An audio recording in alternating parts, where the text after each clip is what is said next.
2026年5月12日，復活期第6週，星期2，主題：如何像保祿和息拉那樣祈禱。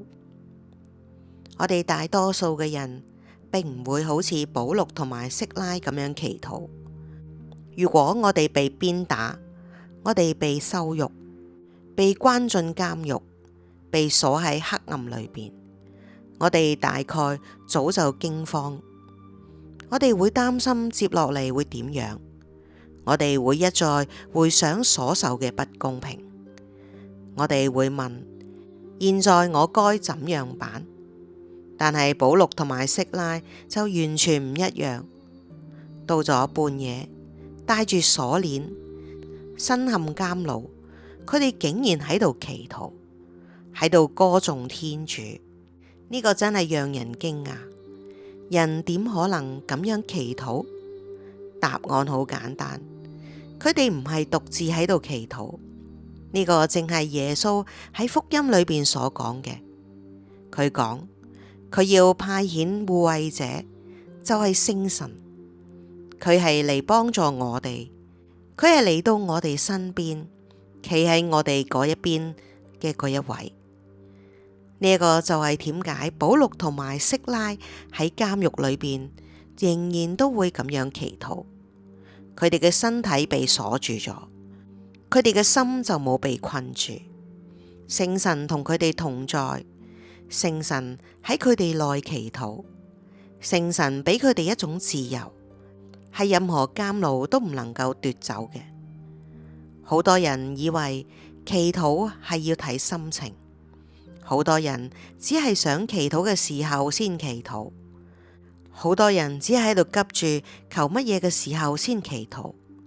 但係保祿同埋息拉最令人震動嘅地方就喺呢度，佢哋冇大聲咁樣嗌：主啊，快救我們出去！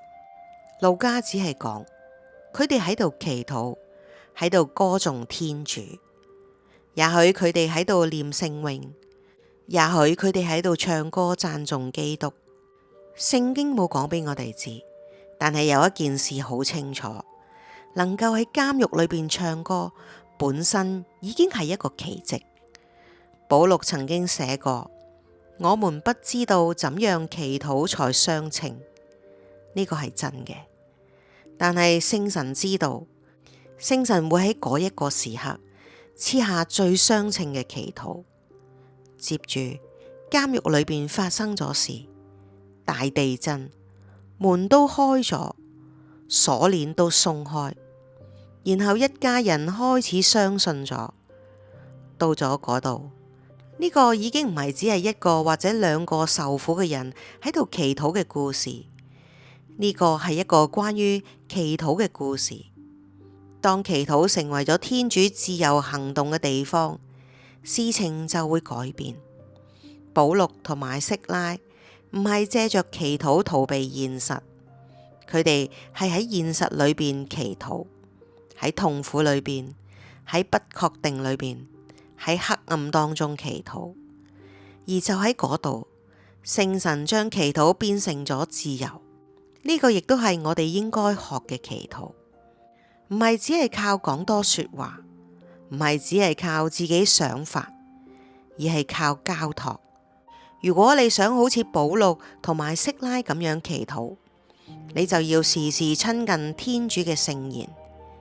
祈禱有啲似學語言，你聽過一啲真正會講嘢嘅人，你靠近佢哋，你開始模仿佢哋。小孩子就係咁樣學習說話，祈禱亦都係咁樣。我哋聆聽聖言，直到佢記喺心裏邊，然後喺最需要嘅時候，聖神會將呢一啲說話重新帶嚟。一聲呼喊變成咗祈禱，一個祈禱變成咗歌聲。於是就好似保祿同埋息拉一樣，佢哋亦都開始唱歌，連監獄嘅牆亦都唔再同從前一樣。